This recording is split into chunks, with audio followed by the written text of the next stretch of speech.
Hey, did you guys see that? The wireless industry just blinked. Yeah, the big boys. When AT&T, Verizon, T-Mobile, when these guys suddenly decide to lock arms and announce a joint venture, it's not because they've discovered teamwork. Are you kidding me?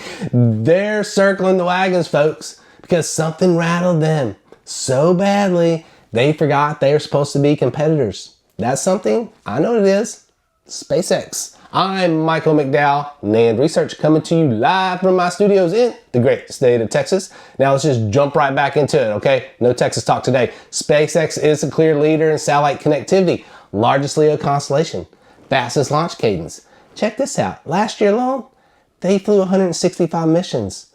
At this point, SpaceX launches rockets the way most companies push software updates.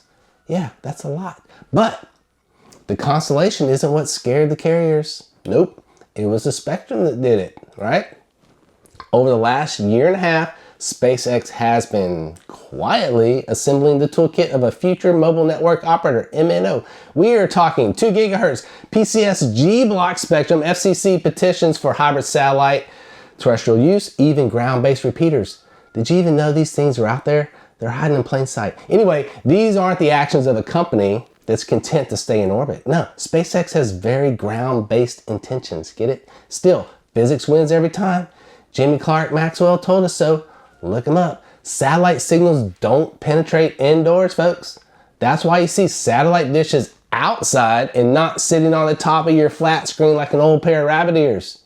You youngsters even know what I'm talking about? Anyway, signals do not penetrate through warehouses, factories, or even your car's coated glass. So no, satellite isn't replacing terrestrial networks, not at all.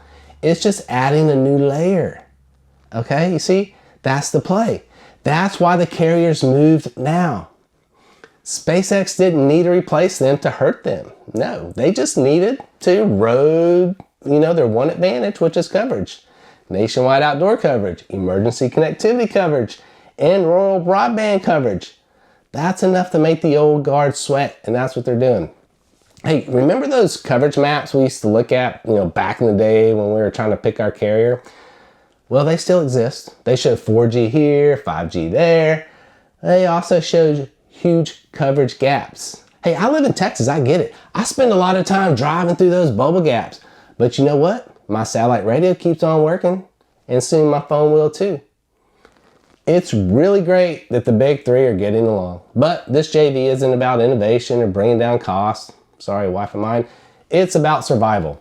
SpaceX forced the industry to evolve, and the carriers responded with scale.